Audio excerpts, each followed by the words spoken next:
मैं आपको रागी मड़ुआ का आटा का पैकेट दिखा रहा हूँ। आप मार्केट में देखेंगे तो ये मड़ुआ का पैकेट का 1 किलो का दाम है 75 रुपया।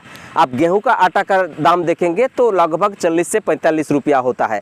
गेहूं का आटा से काफ़ी हद तक आगे दाम है। डॉक्टर भी आजकल रिकमेंड कर रहे हैं कि मड़ुआ का आटा खाइए जो शुगर और ब्लड प्रेशर का पेशेंट होता है, लेकिन इसका खेती उतना ज़्यादा नहीं होता है। आपका खुद का ज़मीन है तो आप इस खेती को करके देख सकते हैं, आपका खाने के लिए भी हो जाएगा और मार्केट में इसका डिमांड भी आगे बढ़ते जा रहे हैं। तो आज मड़ुआ खेती का डिटेल्स के बारे में बात करेंगे। आपका इंटरेस्ट है तो ये अंत तक वीडियो को देखते चलिए। आज जुलाई का आज 7 तारीख है।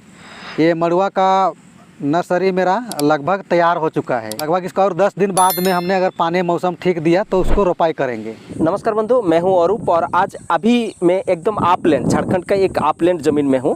इस आपलैंड ज़मीन में जनरली धान का खेती नहीं होता है, यहाँ पे मड़ुआ का खेती किया जाता है। आप देखेंगे तो यहाँ पे मड़ुआ का नर्सरी भी किया गया है। ये मड़ुआ नर्सरी से इसमें खेती होगा। मेरा नाम है परमिल उरांव, मैं गुमला ज़िला का रहने वाला हूँ। मैं मड़ुआ का खेती 15 साल से करते आ रहा हूँ। पिछले 15 साल में धान को बिक्री करने में काफ़ी दिक्कत होता था, लेकिन मड़ुआ का बिक्री करने में कहीं भी दिक्कत नहीं होता था। जहाँ पे जाते तो वहीं बिक जाता था।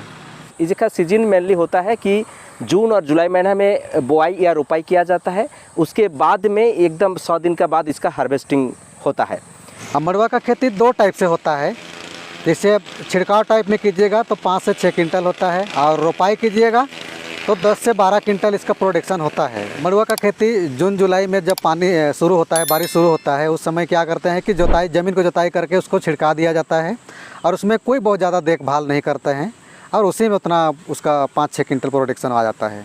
मड़ुआ का रोपाई विधि धान का तरह ही है और इसका नर्सरी भी जब बारिश हो जाता है जून जुलाई में तो उसका नर्सरी कर दिया जाता है और नर्सरी लगभग 1 महीना में रेडी हो जाता है और रेडी होने के बाद में ज़मीन में धान की तरह ही रोपाई कर सकते हैं। मड़ुआ में क्या है कि अच्छा प्रोडक्शन लेने के लिए मड़ुआ खेती के लिए ज़मीन को अच्छा से जुताई करने के बाद में उसमें 1 ट्रैक्टर गोबर का खाद और लगभग 40 केजी DAP और 10 केजी यूरिया का ज़रूरत पड़ता है। उसमें देते हैं तो उसका प्रोडक्शन और ही अच्छा आता है। साथ में उसमें 15 किलो आसपास का पोटास मिलाते हैं। जब नर्सरी तैयार हो जाता है तो उसको रोपाई करने के लिए जब बारिश होता है तो उसको रोपा की तरह ही उसको उखाड़ के दूसरा खेत में डाला जाता है और उसको लगभग 8 इंची का दूरी में रोपा जाता है। उसमें बहुत ही अच्छा होता है। रोपाई का 10 दिन बाद में उसमें 15 किलो यूरिया दिया जाता है। फिर और अगर आपको लग रहा है कि पौधा ठीक नहीं है तो और आप और 10 दिन बाद में और 10 से 15 केजी दे सकते हैं और हम उसे ही करके देते हैं। उसमें अच्छा होता है।